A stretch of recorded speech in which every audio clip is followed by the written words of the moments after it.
halkani waa TBB oo idinkala hadlaysa muujadaha gaagaaban efemada waxaad naga heli kartaan aaladooyinka qaar YouTube-kan cinwaankeena waa TBB official kusoo dhawaada qodobo warar been ah la soo kuusay oo wax run ah ku jirin weli waxaan wadnaa beentii aad horey noogu barateen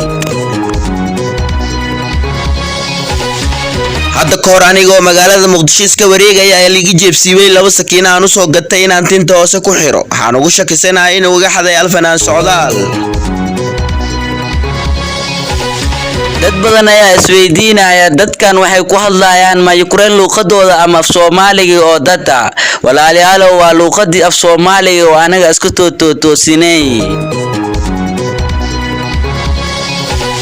dhalinyarada magaalada Muqdisho markay 1 million followers TikTok ay u dabaaldegayaan dhalinyarada Baydhabo waxay u dabaaldegayaan 1k followers taasi waxay sabab u tahay horumarkii oo magaalada Baydhabo soo gaarin iyo xaasidintii oo baraha bulshada ku batay walaalayaal oo raxweynnimadan ugu celinaa subscribe-ta dhac ku siiya fanaankii ugu horeeyay magaalada Muqdisho asagoo makeup u marsan hees soo qaaday fanaankaasna cid kale ma ahan waa alfanaan Dahdal Nuushe waxaan leenahay keep going ilaa naarta aniga ma dhihin waa dhahay alfanaan Sharma Boy Saddam Kenya oo jaakadiisa la xaday dhaxdayna aan la ogeyn waraysi dheer kadib waxaynu ogaanay jaakadiisa inuu gatay asigoo riyo ku jiro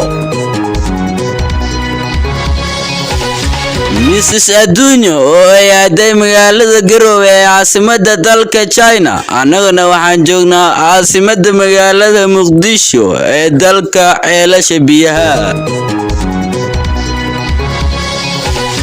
laakiin Yaki Boy inay maalin weerosay afaarti atooshar ama la bandhigay leeyahay warnan arooska jarma jafu kornoniyo kaamarada noodami wixii warar ah oo baraha bulshada ku socda ayaa idin soo gudbin doona daawadayaal idinkana nagu caawiya inaad subscribe ay noo sartaan YouTube-keena Team Baydhabo Boys Official